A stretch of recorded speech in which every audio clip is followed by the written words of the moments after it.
These things I know are true. Beware the Ides of March. Madness is about to ensue. Baker is more than likely done in Cleveland, and Alex Ovechkin creeps ever so closer to Wayne Gretzky. I'm Callan McClurg, and it's about to go down here and right now on Sports Mania.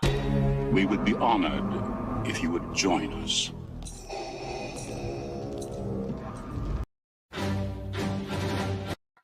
We would be honored if you would join us.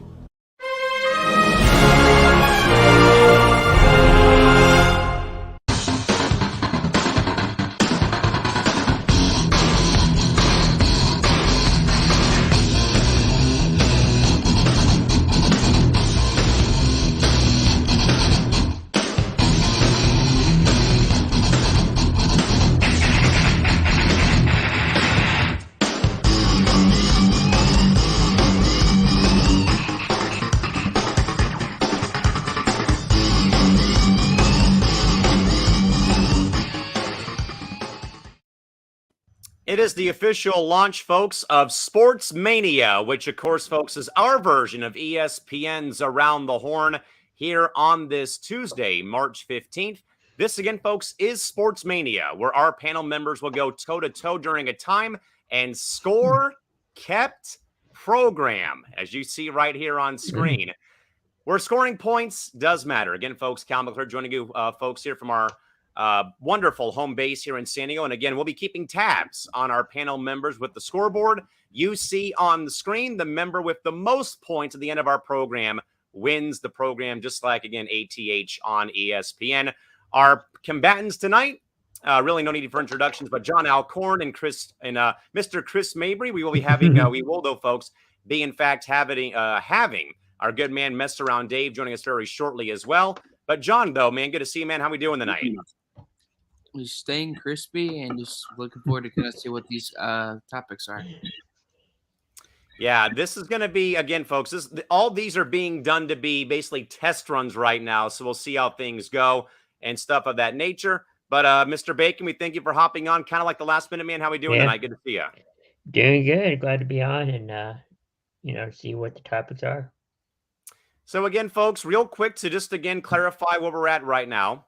Episode. We are, in fact, though, buying some time, though, too, for our good man, Mess Around Dave, to join our program and be the third man in on this program. But once more, folks, just like you probably have seen maybe on ESPN with Around the Horn, again, Tony Reale and the national panel, again, basically doing scorekeeping again. We were going to be having the scoreboard live on the air as, in fact, time does, in fact, go on here. So, again, we'll be giving points. Guys will be losing points. Again, it's only 4 topics. Keep that in mind, 4 topics, 15 minutes long.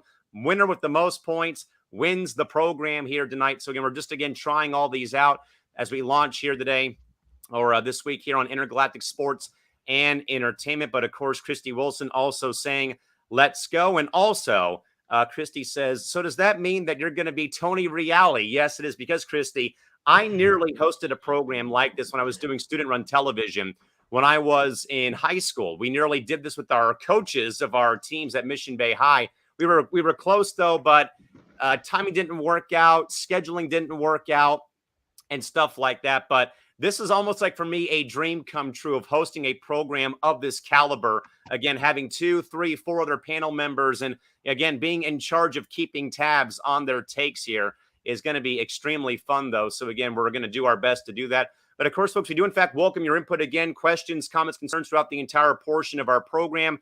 Again, we're also keeping it somewhat brief, though, again, with about 4 topics, so to, again, let you have your voice. But, again, also try not to let this program run too long. But, again, we will, though, folks, be having our good man, Mess Around Dave, joining us sometime very soon. He's heading home right now from his job site, and he'll be joining us sometime very, very soon. But I guess, though, John, while we, in fact, maybe wait here again, we have, nothing but time to kill here. But, John, so far, man, we've had 2 very great shows so far here in our first, day or 2 of programming here on the Intergalactic Sports Entertainment Network. And we had your program debut and our baseball podcast debut yesterday. And so far, John, I guess, man, maybe after 1 day of programming, I know it's obviously early and we're trying to build this thing up from square one, essentially. But, John, so far, man, as you being our, our fearless leader here on ice, and whereabouts maybe is like your, not really your excitement level, more so maybe where, in fact, your status report, I know it's one show, it's a very small sample size, but more so, though, J.A., overall thoughts about how, in fact, that this network has been received so far by the viewers, but also the content so far that has been given out by this network after just one day of operation. I think it's really cool and exciting. I think even before I met y'all or knew Crispy Bacon and all that, and is that there's a lot of other shows and ideas that I frankly can't wait to do. Y'all thought I'm passionate about football and sports. Wait till you get to some of these other type of shows that we're going to get into, but definitely excited about it. We're getting up there. I know it's going to take some time, but definitely excited to see who we get on and how this thing grows here in the next 6 months to a year. And again, Chris, we have all been a part of, networks starting from square one again, MI6, coast to coast now here with Intergalactic. And maybe, Chris, maybe in a way, maybe talk about from your perspective again with coast to coast, maybe those early days though of getting your fandom kind of in a way started again with, launching all your social media platforms and getting content out there. Maybe talk about from your perspective though with coast to coast, how it was maybe day one, day two of getting programming off the ground and running. Yeah, I mean, getting started, it was kind of, trial and error and trying to see what works and doesn't. But, it's just trying to get this, get stuff out there and, seeing what fits and trying to get the fan base. So again, folks, it is Sports Mania, but again, this is our version, folks, of ESPN's Around the Horn. But again, we will, though, folks, probably be having a couple of guys jumping in, though, again. We, again, though, folks, sincerely apologize for this program being started at 9:30, then backed up a little bit, though. But again, I'm still, jumping over hurdles with work right now. And again, we all have lives here. But again, folks, bear with us here. This is basically our, our test piloting week here on ice. And again, getting all the bugs worked out and hopefully, we'll get more and more of our content put out as time goes on. I want to say thanks real quick, though, as well to Stephen Wang, Christy Wilson, and my good man, Jorge Camacho, for joining us tonight and for giving us a like on Facebook here this evening. With that, guys, let's go to work here tonight and get this thing started here. Of course, guys, the main first talking point today, though, Browns quarterback Baker Mayfield, guys, sent out a very somewhat cryptic message today in a very lengthy post on his Twitter account, thanking the Cleveland Browns fan base as the club begins to have negotiations with now former Texans quarterback DeShaun Watson. John, I'll start with you on this one. Two-part question here. What do you make of Mayfield's message, and is he moving on, or could he perhaps, though, J.A., be pondering retirement? I was so critical of Colin Cowherd bashing Baker. I used to be a defender Baker if you knew me a couple of years ago, but I'm pretty much on the same page as Colin Cowherd. This guy is a bum. He's an average quarterback. He's slightly above average Sam Darnold, and I don't think he's retiring. You can't make the excuses of injuries upon injuries upon injuries, because if you're that injured, you just simply don't play. Just like LeBron did his first year with the Lakers in 2018. But I definitely think there's a play of DeShaun Watson going into Cleveland. I think if you're looking at the Browns, you trade away an underrated receiver who, frankly, was your leader of your team. You let Odell go because he made him look like a bum and a bust. And he wins the Super Bowl, nearly gets 100 yards in the first half, gets his first ever Super Bowl touchdown for the Rams and in his career. And so I don't think he's going to retire. I think he knows he's getting traded. And I'm going to have to agree with Colin here. Colin Cowherd on the herd that Baker Mayfield is a bum. And I hate to say it, but I was wrong about him being a star in the NFL. Chris, I certainly think, though, buddy, that it's very difficult to be able to, go to a market like Cleveland, for example, again, a fan base who has been so tortured in their franchise history, and at least be a ray of hope, I think, to a fan base like Cleveland again, where the Guardians haven't won a World Series since 1948. The Cavs obviously won their title in 2016. The Lake Erie Monsters, now the Cleveland Monsters of the AHL, won the Calder Cup that same season. Then the Browns, of course, though, man. I think with any major market, Chris and John, who has an NFL team, I tend to think that more of the fan base leans towards the football team, maybe more than the basketball team or the hockey team or the baseball team, because it's like a life and death situation with football, maybe in a way in certain markets more than it's about other sports, though. But Chris, I'm sure you saw the message again. What do you make, though, about Mayfield's comments, though? And maybe does he move on, or does he perhaps, though, I think maybe, though, Chris, if he's had enough, though, just say, enough's enough, I'm done playing football? Chris, you're on mute, buddy. Mute, buddy. I don't know if he's technically, done with football, but I think he's pretty much done in Cleveland. That letter or statement he put out kind of showed that, he's out of Cleveland. And I think they're looking at DeShaun Watson. I heard they're looking at a quarterback, and his message kind of said, "Thank you, Cleveland, but I'm out of here." Yeah, I think though, John, to go back to you on this one it's more, I think of like, it's more of a I'm out of here sort of thing though. Because I mean, I think if you were to see him maybe, retire at this stage of his career, though, you're thinking, man, this is not good. But certainly, though, John, I do think, though, that Chris has a very valid point, though, that it's more of him being on his way out, though. John, staying with Baker, though, is I know I'm the biggest preacher, yelling from the mountaintop or the rooftop. Change of scenery always helps out athletes. John, in your mind, where do you believe would be the best fit for a quarterback like Baker Mayfield to maybe get himself and his career back on track? I say nowhere. I think he's a bum. He's a below average, like dollar menu version of Kirk Cousins. I just don't think like think about it here. You got Odell, who you can say what you say about him as a man, but as a player, he's a freak on the field. You get Jarvis Landry and Nick Chubb, who's been averaging over 1,000 yards per year in his career. You have Duke Johnson for a couple times. You got Kareem Hunt. You had David Njoku. You have another tight end you paid $30+ million. You traded from Atlanta, who had a career year of over 700 yards in 2019. You have all those weapons. You're bringing Jadeveon Clowney in free agency last year. You have the weapons. He still can't get it done. So I just don't see that changing where obviously it's out of the division with the Steelers getting Mitchell Trubisky. You don't want to bring in Baker Mayfield to the same division. I don't truly see a team football-wise in terms of weapons on paper where Baker Mayfield could succeed. Because looking through some of these teams, Callan and Crispy Bacon, there really isn't one. With Falcons potentially interested in DeShaun Watson, and that could be really interesting there. I can't think of a team. Eagles are probably going to be really stubborn. They're going to keep Jalen Hurts. San Francisco has their long-term answer. Seattle could be in the talks for DeShaun Watson. Tampa Bay, Tom Brady's back. I don't see a team. You get with what Miami's doing in free agency, I don't see a team right now, especially like the only team you can think of that needs a quarterback. It would have to either be Carolina or maybe the Giants. I'm only saying it's pretty much not in terms of fit. I don't think there's a team that's a good fit.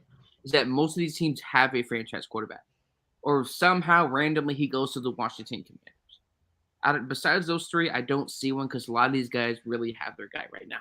And plus, financially though, you're either going to have to pay him a 1-year deal, or you're going to break the bank for him right now. Because remember, he still has 2019, 2021. He has still one more, or he's a free agent. So you're going to have to break the bank for him, considering what other quarterbacks got this year. Chris, what do you make, about maybe a potential suitor being for Baker Mayfield again? Because I think a lot of teams already have their quarterbacks in place. Again, maybe it's the Saints, maybe it's the Panthers, maybe the Giants. I know they just signed Tyrod Taylor to a contract earlier on Tuesday. But Chris, if Baker is in fact on his way out of Cleveland, is there a perfect suitor for him, or what do you think? I kind of agree with John. I don't think there's a perfect, team for him, but one quarterback spot that has opened up is the Colts. They still haven't found a quarterback, so you have them, and you kind of have, the Carolina Panthers. Those are only two spots I can think of. Giants, they got Tyrod Taylor. He's more than likely going to be the starter, if not Daniel Jones. But I think at some point you're going to see Tyrod Taylor in that position for the Giants. I think those are only two spots you can think of, Carolina and Indianapolis. John, do you perhaps think that maybe the Saints might be able to come in the running? I've heard a lot of things here. Maybe New Orleans. I kind of threw them out there recently. But, John, maybe what about New Orleans? I think whatever happens with DeShaun Watson will depend where Baker Mayfield goes. Because if you have the Saints, the Falcons, all these, and the Panthers, 4 to 5 teams interested in DeShaun Watson, wherever he goes can determine, I think, where Baker Mayfield's going to go. Because he goes to the Panthers. Obviously, he's not going to the NFC South. And the Giants, they just signed Tyrod Taylor, so they don't really need a quarterback per se. But I think it really depends where DeShaun Watson goes. That would depend where he decides to go in free agency. Chris, what do you make about maybe New Orleans being a suitor? I think we brought him up a little bit, but what say you about him going perhaps to the Saints? I think it'd be a good fit. I mean, I know they're trying to look at, Watson. I think it's going to be down to those two quarterbacks, but either one would be a good fit. But I could see Baker Mayfield going to New Orleans. Yeah, I mean, I think it's a very valid point about maybe that going on. And John, I think you wanted to add one more point about this. Go ahead and say your piece. I think financially is going to be the determination here. DeShaun Watson is going to cost Baker Mayfield, I think it'll be costing a lot more. I don't think he's going to be a guy that's going to take a Chase Daniel, Nick Foles type of deal with the Eagles. So, and plus with the Saints, it's very interesting though. Again, we don't know what's going to happen with Michael Thomas or the status of Alvin Kamara in terms of his injuries. I just think with the Saints financially and how they're trying to eliminate money and try to be under the cap or above the cap, then that's really going to determine who they pick.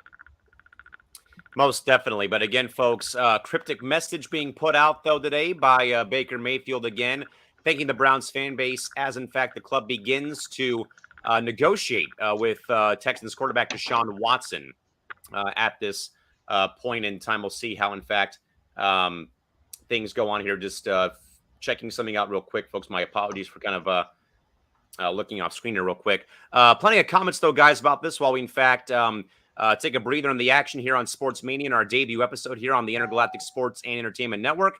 Christy first says, guys, something tells me that Mayfield knows that his time in Cleveland is over. I also agree with John that Mayfield is a bum. John, is it more so because, and I think it's a very valid point, though, because, again, this kid came out of Oklahoma and kind of played the game with the swagger and the, maybe the, conceited, arrogant, pompous style attitude.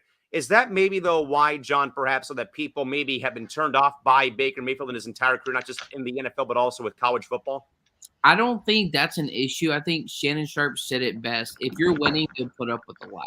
Because when they were doing some winning, regardless if it was because of Baker Mayfield or not, then they weren't talking. But once he's losing and has that, I have no problem with him having the swagger or the attitude. That's cool.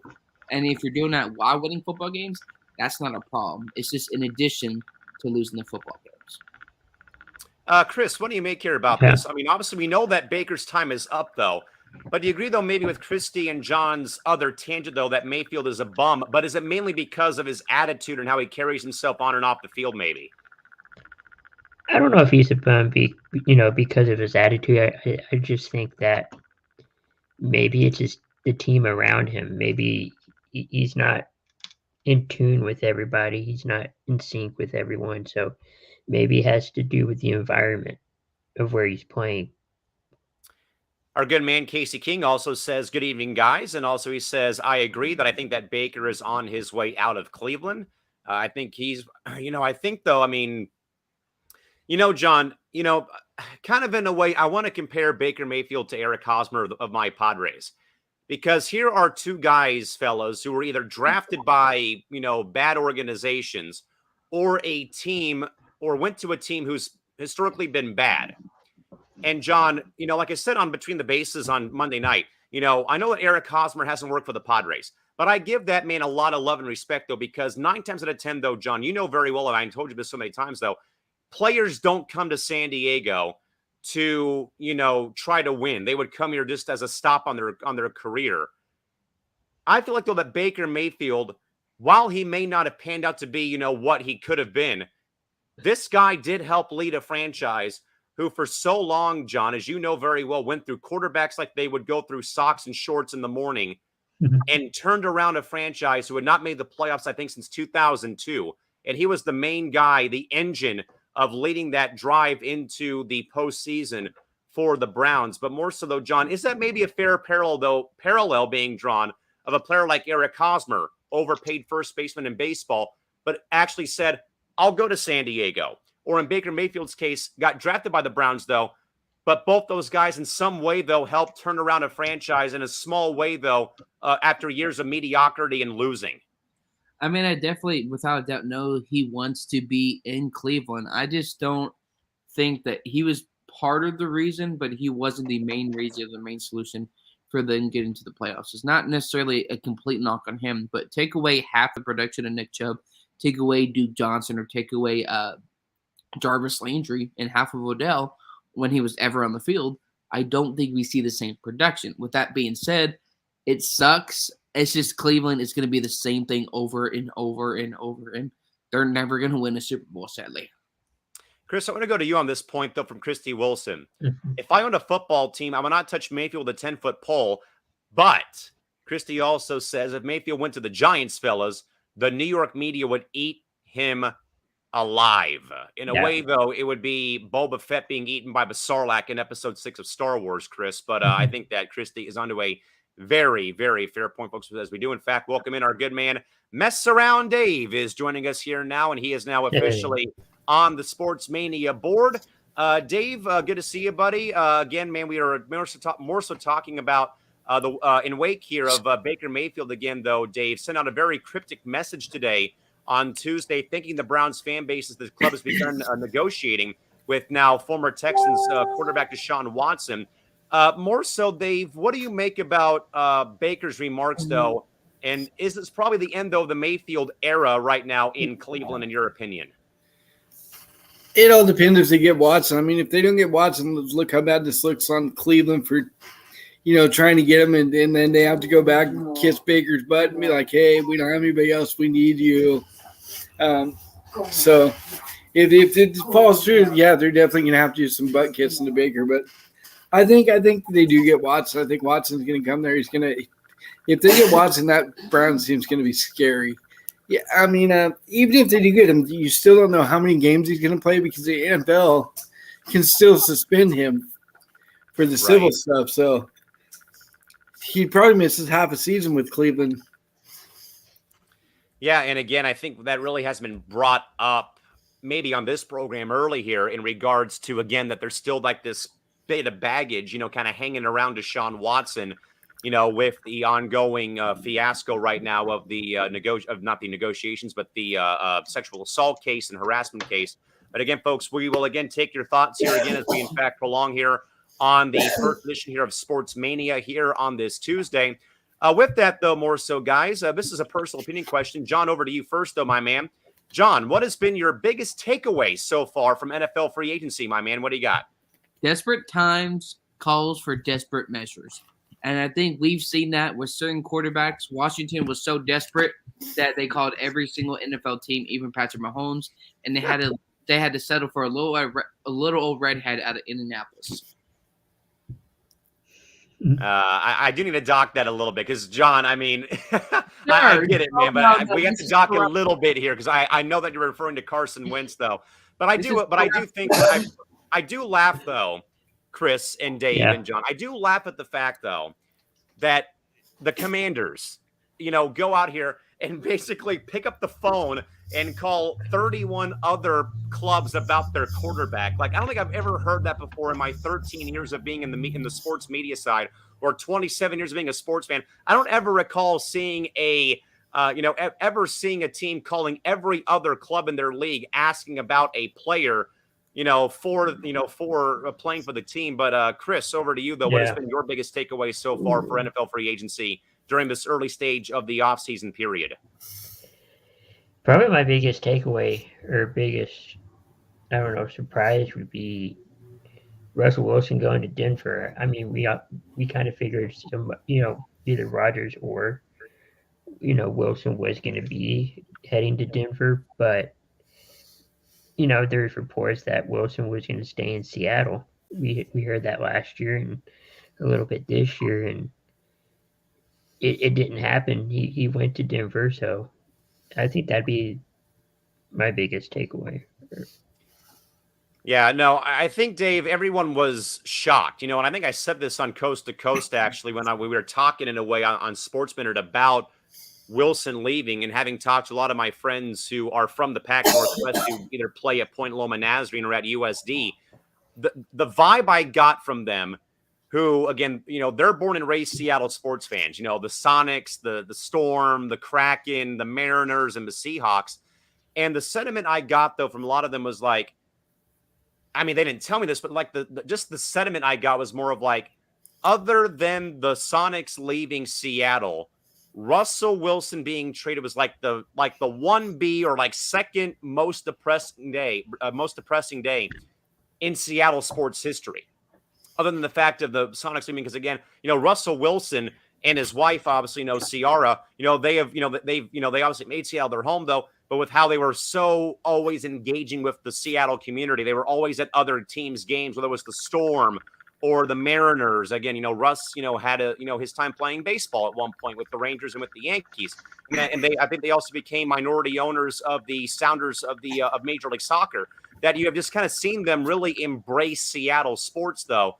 And when you saw him get traded, and again, I'm not the biggest football fan out there, but just knowing, though, of his impact on the community is what really stood out to me, though. But more so, Dave, I know that our Bears haven't done, crap so far over this free agent period. But Dave, biggest takeaway so far in your mind for NFL free agency is what? Christian Kirk getting potentially 21 million a year, resetting that market for the receivers.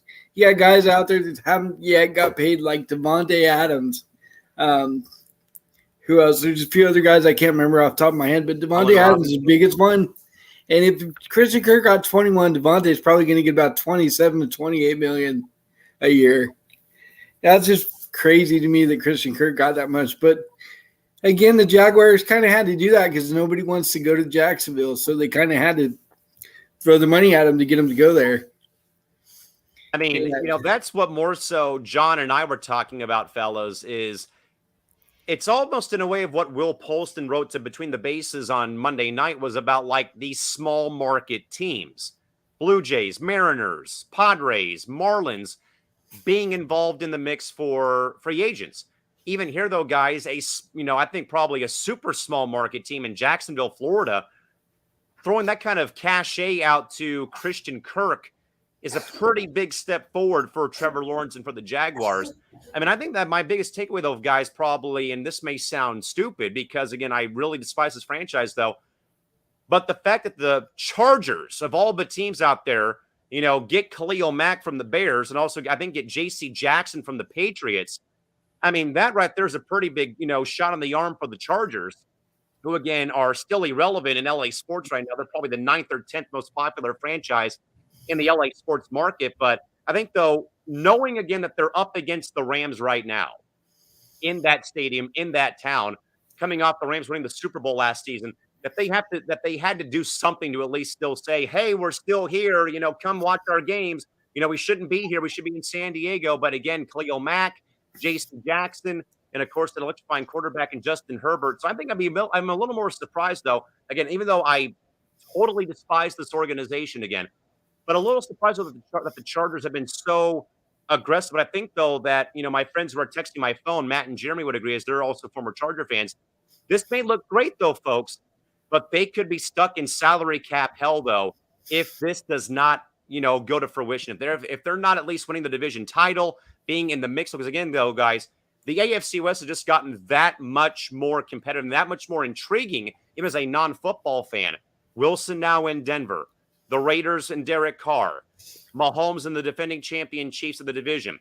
Then the Chargers, who are adding, again, Jackson and Mack, though, to the defense, though. But is there enough weapons on the offense side of the football? Will they last, though, with their help? It's going to be a very tough division, but I just don't know, though, if the Chargers – this is a pretty big deal for a franchise who has been taking, steps back ever since they have been in Los Angeles. But it's been a pretty good, not a feel-good story, but a very good news day. But if that doesn't translate down to the field, though, Chargers lose again, sadly. Plenty of thoughts, though, guys, real quick. Christy Wilson also says that NFL free agency to me has been very interesting so far. Casey agrees, though, that the Chargers are the least popular team in Los Angeles. They need to sell the team and go somewhere else. And Casey Ferguson says the AFC West will be tough this season. John, do you agree with the sentiment, though, from Casey? The AFC West may be the toughest division for the NFL in 2022. Yes or no? Yes, we talked about that with the NFC West last year, and then with the Niners, the Rams, the Cardinals, and now the AFC West is like, hold my beer. Russell Wilson, Mack, and all those guys, and I think it's definitely going to be a lot more interesting next year. Literally, every team in that division could contend for a playoff spot. Easily. Chris, what do you think? AFC West for best division to watch in the NFL next season, yes or no? Yeah, I do. I mean, you have, at least to me, 3 out of the 4 could potentially make the playoffs. I would probably agree about 3 of the 4 making it into the postseason party. Dave, what about you? AFC West as the toughest division in the NFL this season, yay or nay? Yes, but any one of those 4 teams, if their quarterback goes down, they're done. You know what?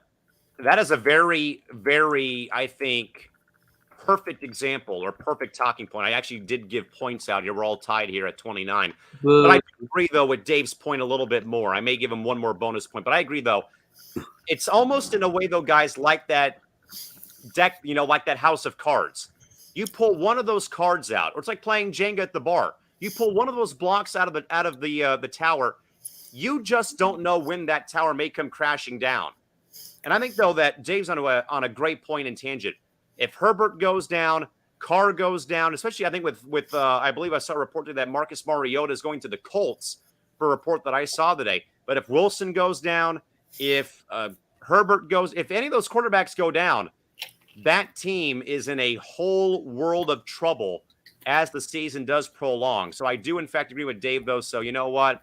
We'll give him, one bonus point, for saying that, because I think it's a very, I think, huge talking point, though, that again, there may not be that much quarterback backup depth for all 4 of these clubs, though, as time goes on. And Christy does agree, though, the AFC West is going to be an interesting division to watch this upcoming season.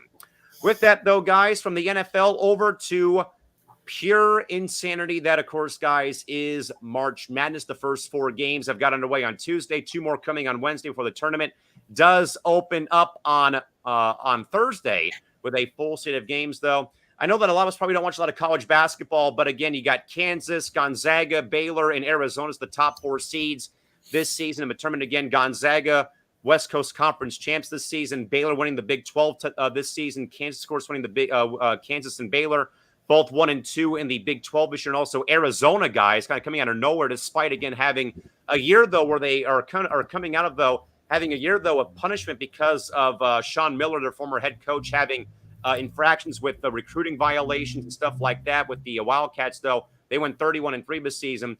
John, Chris, and Dave, I know you guys don't watch a lot of college basketball, but John, I'll just go to you real quick, though, man. Who in your mind, J.A., would you choose as your favorite for the tournament for March Madness this season if you were, in fact, filling out a bracket for the ongoing odyssey that is men's college basketball and March Madness? Despite the stories, I'm going to pick Gonzaga. Obviously, Arizona is like, don't sleep on them there. It's like, in terms of the Eagles, not in terms of talent, but like don't sleep on them. But again, I can't bet against Gonzaga. They've been there very similarly before, and I think they could be really good this year. Chris, I think John's right. I really do. And even though that Gonzaga is in the same conference as my beloved USD Toreros, who I've seen Gonzaga play for my whole time as a USD fan and as a USD employee, I've seen this team play, man. And just like year after year after year, Mark Few is able to get, these guys to play great. But of course, though, Chris, they seem, though, to run out of gas, though, at the end of the season, though. Now, maybe a couple of losses this year for them helps a bit, though. I think they lost 3 games this regular season. But again, Arizona kind of coming out of nowhere. They kind of came out of left field, though, this season, again, going 31-3. Baylor, the defending champs. Again, Kansas is always a consistent winner in the, in the tournament. Chris, who would you probably go with as your favorite as of tonight, at least, for the tournament? Is it Gonzaga? Is it Baylor? Is it KU? Is it Arizona? Or maybe, Chris, will it be the field maybe winning it this season in men's college basketball?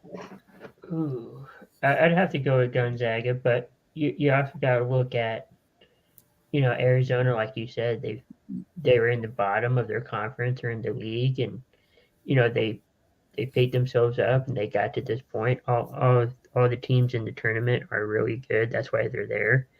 A lot of them had to win their conference championship, tournaments to get there.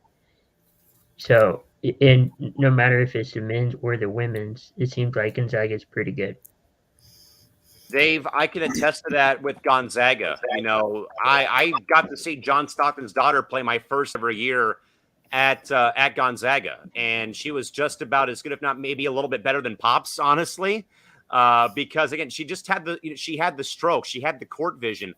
But again, though, Mark Few, though, I think has just done wonders at Gonzaga, but they just have not been able to capture that long lost title. And maybe that this is in fact their year, though. But again, Baylor's the defending champs, though. The Jayhawks are always in the running. They're always a 1 or a 2 seed. Maybe that Duke probably can get off the mat, though, and, send Coach K off into the sunset with a championship. Maybe it could be, maybe one of these, underdog teams who may, in fact, go there. I know that I've already had a couple of great picks, though, maybe not great picks, a lot of these, Cinderella storylines, though. But Dave, maybe who is your favorite so far at this rate, though? Is it Zaga? Is it the Jayhawks? Is it Arizona? Is it Baylor? Or maybe, Dave, is it the field this year? Maybe it's your beloved loyal Chicago Ramblers this season. Who the heck knows? I am going to go on a limb here. I'm not going to go with any of the heavy favorites. I'm going with the 4 seed Arkansas Razorbacks. Wow. I really like the way they played this year. They haven't been this exciting since the last time they went to the finals in was it 93-94 when they lost to the Bruins when they had Corliss Williamson and so I'm taking the Razorbacks. They're exciting. I'm looking forward to making some noise in this tournament and getting to the Final Four. They're my pick to win the whole thing. So, wow. So Dave's got the Razorbacks, pig suey of the SEC, maybe being that the Cinderella story this year. And you know what? That, I think, though, guys, is the beauty, though, of this tournament. And I know, guys, I bag all the time on football because, again, we hear it all the time. Expand the tournament for, expand the field, though, for the college football playoff. I think, guys, if you're a college sports fan, this is the best time of the year, though, because, again, I think, though, that you have 68 schools. You have, your Zagas and you have your Baylors and Kansases and your Arizonas of the world, though. But then, guys, you get like Florida Gulf Coast. In my perspective, you have the USD Toreros in 2008, guys. Little known San Diego, the Toreros out of the West Coast Conference in 2008, beating Jim Calhoun's UConn Huskies at the final buzzer of their game in 2008. Florida Gulf Coast, Loyola Chicago, Northern Iowa. You have Butler with Gordon Hayward, when they lost to Duke in the final when Gordon just missed that 3 from beyond the arc to win the game. That would have been probably one of the best victories, honestly, in my opinion, maybe since Houston beat UCLA and snapped that 85 game winning streak back in the day with Wooden and Walton. But I think just more so, John, to you though, is I know that people talk about expanding the college football playoff, but I think though, John, even if you're not a college basketball fan, would you probably say though that the best time of the year though for college sports fans, other than the college football playoff, is March Madness because of the craziness that does in fact go on during the course of the next several weeks though for college hoops? It would definitely have to be that for March Madness, but I think also looking at March Madness and watching it, I think would be an example of where some people to validate their question: should we expand the playoffs for college football or for the NFL? I think March Madness is a perfect example of this. What you see is what you see. It's going to be unpredictable every single year, and there's a ton of teams. It works great for college basketball. But let's be honest, that's not going to work out in college football at all. Totally. Chris, what do you make, though? I think, though, Chris, I don't know if there's a study behind it, but I know for a fact, though, a lot of workplaces that I've been a part of claim that the first 2 days of March Madness are the least productive days across offices around the country because everyone is glued to the phone, the break room, or the computer to watch games because, again, everyone fills out at least 1 or 2, if not 10 or 20 brackets every year just to have fun with it, whether it's prize money or be just to, have it as an office pool. But, Chris, do you perhaps agree, though, that maybe other than the CFP, March Madness is probably the best time of the year on the sports fan calendar in your mind, yes or no? I would think so because you have more options. I wouldn't say more options, but you have more games to predict, more chances to maybe win your office pool, maybe to win a bet with your friends or something like that. But you have more opportunities to have, fun with a sporting event. Whereas the college football playoff, you only have one day, maybe 2 days to do something like that. I think it's probably college basketball, the March Madness number one, and the college football playoff and number two. Dave, your thoughts here. March Madness, obviously, I do believe, though, and now I can't really, back my theory that office production goes down, though, during the course of March Madness. But I have heard stories, though, guys, from friends of mine who work, inside of, with companies and corporations, and they have told me that 9 times out of 10, though, office production comes to a screeching halt during day 1 and day 2 of a tournament, because you have so many games going on from 9 o'clock in the morning until 9 at night, though. So literally, I'm going to wake up on Thursday morning, and order bagels and have coffee and watch the games on True and TNT and CBS and on, and on all the platforms, because I'm that much of a college basketball junkie. But Dave, do you agree, though, maybe with the logic, though, that March Madness is easily probably one of the best times of the year, though, for sports fans around the country? Yeah, it's definitely the most watched. And again, it's because, like you said, like when I was a kid, you only had two channels to watch a few games on. Now you can watch on so many different channels, so many different apps, streams, and then you got like people that don't even care about basketball, don't even watch college basketball, will put their money in a pool and try and win this thing because everybody else is doing it, so they want to be in on it. Plus, it's money. They get a chance to win all this money in the office pool. So definitely the best, my favorite time of the year. And I think it's got to be the best time of the year as far as college sports goes. That's the thing, though, guys, I hear all the time, though, is that it's a lot of times, guys, people who don't watch basketball, but as Dave said, though, will in fact, throw in some money just to, I don't know, because I know this, guys. I have my one serious bracket every year, and then I'll do another one just to have as a, plan B. But if I do a plan C, I pick teams by their mascot, just like how you would probably do that in horse racing. My grandmother, God bless her soul, she told me once that when she would go to watch the horse races, here in San Diego at Del Mar, she would mainly make her bets based on the horse's name. And sometimes I will do that when I pick March Madness, because like, oh, wait, we got the Murray State Racers in here, or the St. Mary's Gales are playing, or the Cal State Fullerton Titans are playing, or the Hawaii Rainbow Wahines playing or whatever. And you sometimes will go, and sometimes I go that route, though, and going on from there. Plenty of thoughts, though, guys. First and foremost, Christy Wilson says she's got Villanova. All right, so Jay Wright and the Wildcats get Christy's vote for the national championship. Casey's got his Final Four, fellas. He's got Gonzaga, Kentucky, Arizona, and the Wisconsin Badgers on Wisconsin in his Final Four. He has the Bulldogs over the Cats in the title game, with the Zags finally getting it done. But nothing would surprise me in this tournament on who wins it all. Another year being tough to pick this tournament. I agree, though, it's probably, this year's probably, I think, though, Casey, this year is tougher in my book to pick, because there's been no clear-cut favorite. Because I think, though, with the changing of number one this year, it hasn't been like consistently been Gonzaga or Baylor or Kansas. It's been like an influx of teams going in and out of number one this season that I don't think there is a clear-cut favorite. Though I think I might set a bit more with Dave here, that it might not be the Zags or the Cats or the Bears or the Jayhawks. It may be it honestly, in my honest opinion, it may in fact be the field who wins this damn thing, because it's been an uncertain year, though, because there's been no clear-cut number one, like, hey, we're the best, we've been the best all season. I know that Gonzaga got the number one overall seed, though, but U of A won 31 games. Baylor had a bit of an up and down season. The Jayhawks were a bit up and down, though.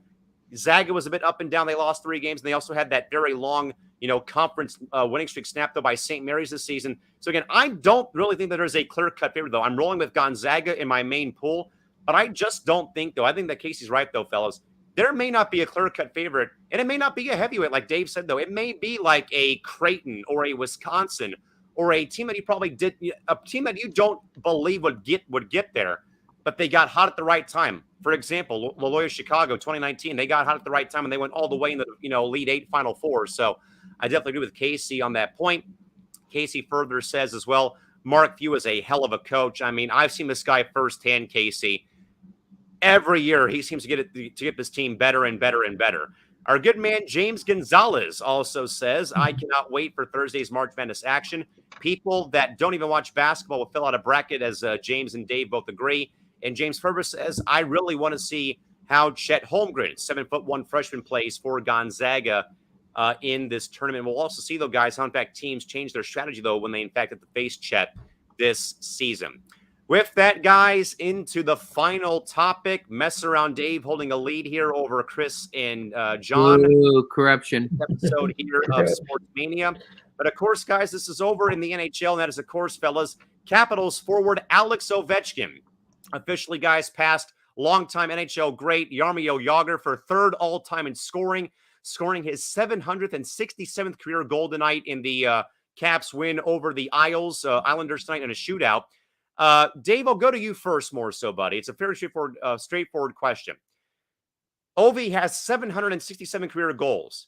Can Ovechkin catch or even pass the great one, Wayne Gretzky, with the all-time goal record at 802? Keep in mind that I believe he has a 3-year extension to stay with the Capitals for 3 more seasons. So can he catch the great one in the next 3 years, in your mind, yes or no? Maybe. I don't know. If he stays healthy, yes.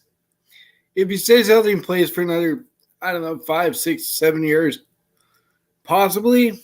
But it all depends on his health and if his skill doesn't decline. Because, Father Time's undefeated. John, we talked about that with Tom Brady, even when we all were duped that he was going to retire.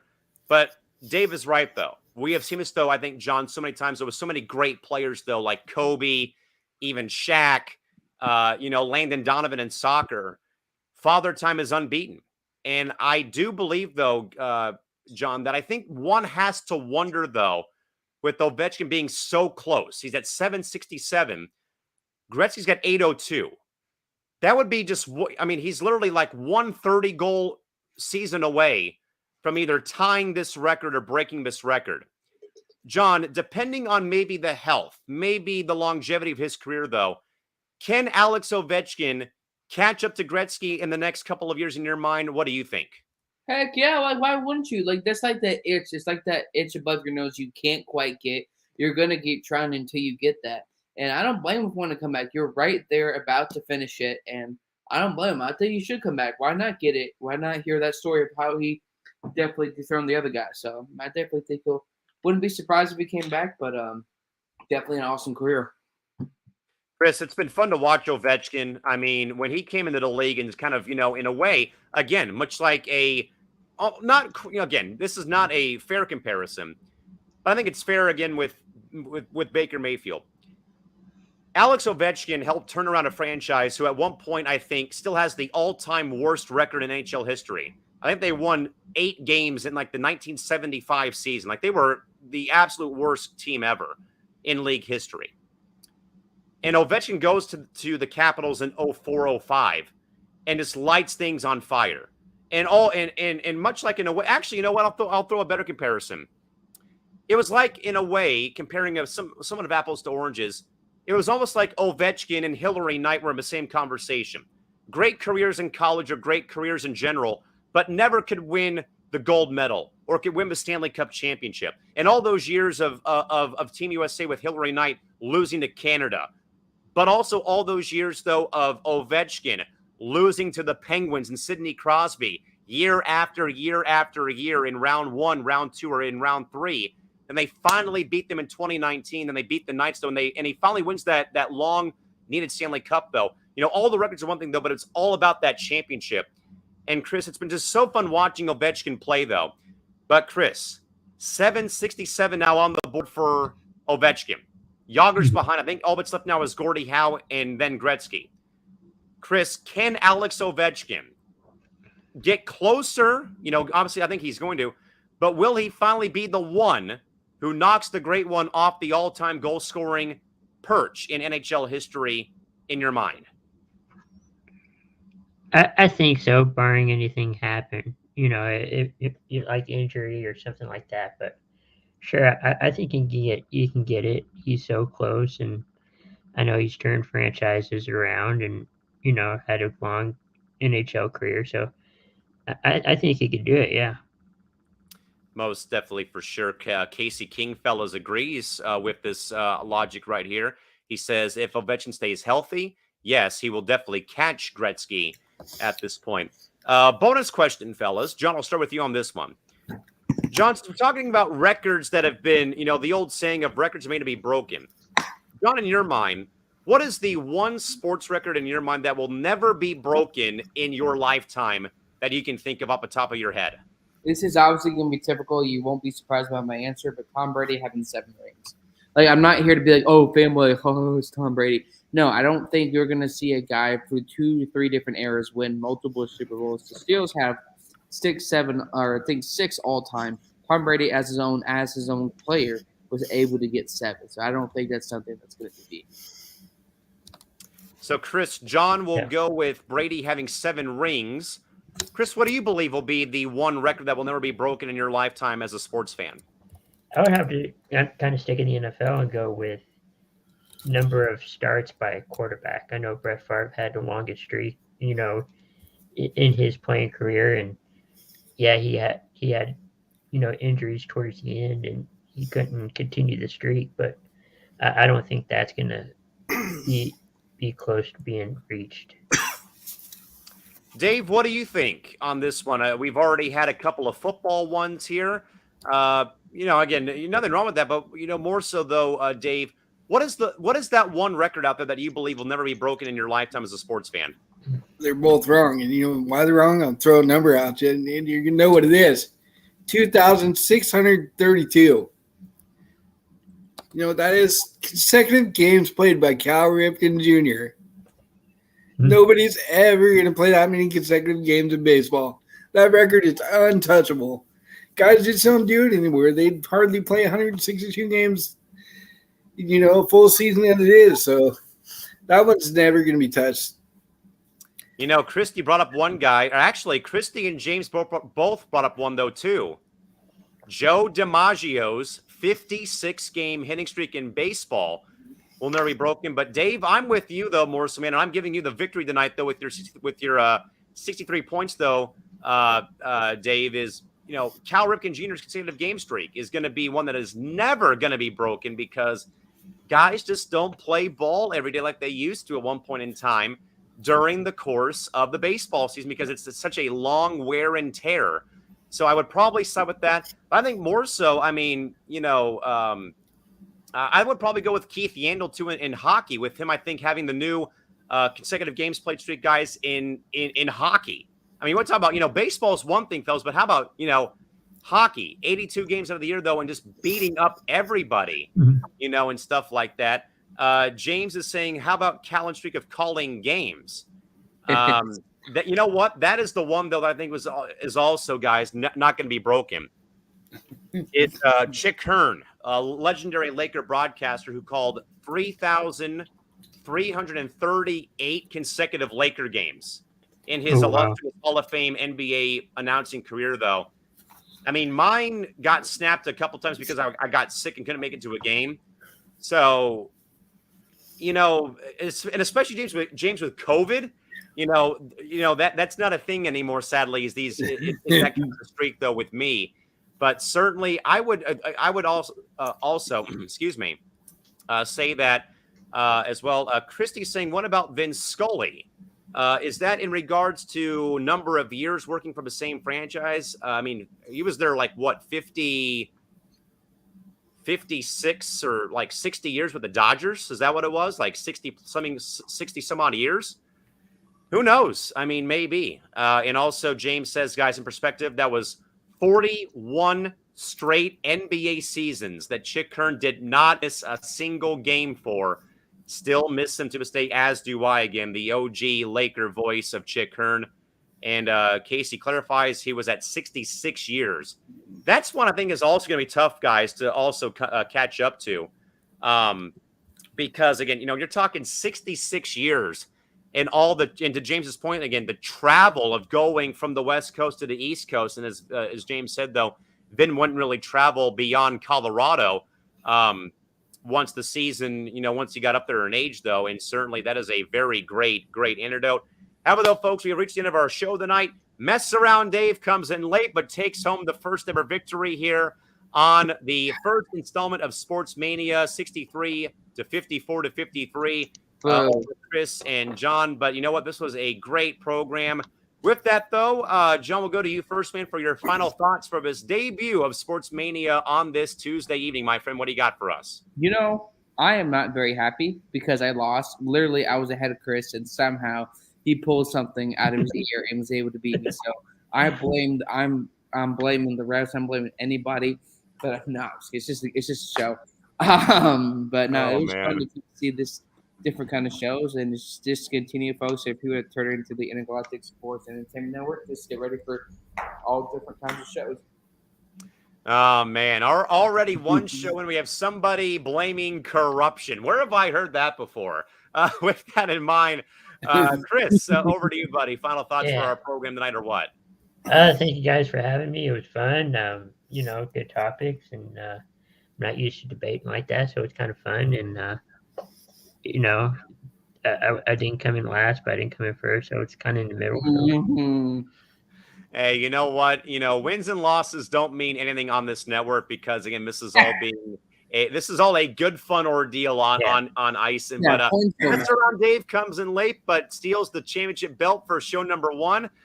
Dave, thanks for dropping in, buddy. We appreciate it. You and Chris both dropping in kind of last minute to be a part of the program tonight and to make this program possible. But Dave, congrats on dub number 1, my friend. But any final thoughts to pass along, buddy? What do you got for us? Yeah, it was fun. I didn't even have time to research this stuff. I was at work, but I didn't care if I won or lost. It's all fun and love. We all love each other. We're all friends here. I love the good times. Good times, folks. And I think that all of our viewers actually enjoyed this program. Again, just seeing some of your feedback already. And John wrote into the private chat. He writes, points don't matter. John, is that going to be our first line of network merchandise along with your Screw You Hydra shirts from the Marvel Dudes podcast? It's Screw You, John Walker, with the point in the finger. We have that photo in here. So shirts, Chris, if y'all are interested, just Venmo us and we'll start making those shirts here pretty soon. Oh, man. I mean, day 2 on the job for Ice, and we already have plenty of great ideas for merchandise at this. There we go. Day 2 into programming. We already have some good ideas. But again, though, folks, seriously, though, again, thank you all for joining us tonight. Again, this was a very, somewhat of a audacious start to this program. Again, we had some tech problems a little bit. We had some, not really problems, but again, Dave was coming home from work, and Chris popped on to at least salvage the program for a bit, though. But again, folks, let me just remind you again, we are, again, just trying our best to not wreck the Falcon on our first program here on Ison. Again, this is basically our test run week. So, again, we're moving puzzle pieces around. We're debuting programs. We're doing some pre-recorded stuff, too, to fill voids. Again, like tomorrow, I won't be able to be on because of work tomorrow night around 7 o'clock. So, again, we're just, trying out some stuff here. But, again, it's just – but still, folks, it's very fulfilling, though, seeing your feedback already here on these programs. Because, again, we're trying just trying our best, though, guys, to – give you a chance to write in, catch some new content. We're just trying not to wreck the Falcon and wreck our ship here on day 2 now of ice and programming. And also, Christy says, yes, great debut of the show, guys. James agrees. This looks like a very fun show. So right there, though, John. I'm going to go to you real quick on this, though, man. Already having this feedback. On day 2 of our network, man, after our debut yesterday and a couple of, again, a new program debuting today, though, but already having viewers loving this program, man, makes me, who thought of this idea for a program, that much more happier on this Tuesday night here in San Diego. Oh, it's flipping awesome. I think that was one of the goals originally, is to make sure, obviously everybody loves the content, but like striving to be like the Brady or the Lakers of the early 2000s of content, to where, hey, we understand where this is going to take a while to get, on the ground flooring. But it's great to hear the feedback, and we truly appreciate that. And yes, Chrissy, that shirt will be coming soon. So, does that include a Screw You John Elway shirt, John? it did, yeah. I remember when I had that mental breakdown on television or on StreamYard because we didn't get Justin Fields. Mhm. And he's with Mets Around and Callan's Bears now. But with that, though, folks, and congrats to our first champ of Sports Mania, our good man, Mess Around Dave. And for Mess Around Dave, Chris P. Bacon, Mr. Chris Mabry, and John Alcorn. Yours truly, Callan McClurg, bidding you a pleasant rest of your evening here on Tuesday. Again, folks, check out our social media platforms again on Facebook, Twitter, IG, and also on YouTube. Again, we'll be putting out our scheduling of programming, though, as more time goes on, though. Again, we'll probably have some pre-recorded stuff for you on Wednesday and back with some live coverage maybe on Thursday and Friday. But again, folks, we thank you so much again for day 2 here on the Intergalactic Sports and Entertainment Network for, again, joining us here. And again, great to have so many great viewers again. Once more, again, Christy Wilson, Christy Wilson, Casey King, and also our good man, James Gonzalez, tuning in. But again, folks, keep, again, spreading the word here about ice. And again, share us on Facebook or on Twitter. And also follow us on Instagram. And also you can find us, too, as well on YouTube as well. But with that, folks, until next time, this has been a presentation of the Intergalactic Sports and Entertainment Network. Folks, till next time, good night and bye-bye. We would be honored if you would join us.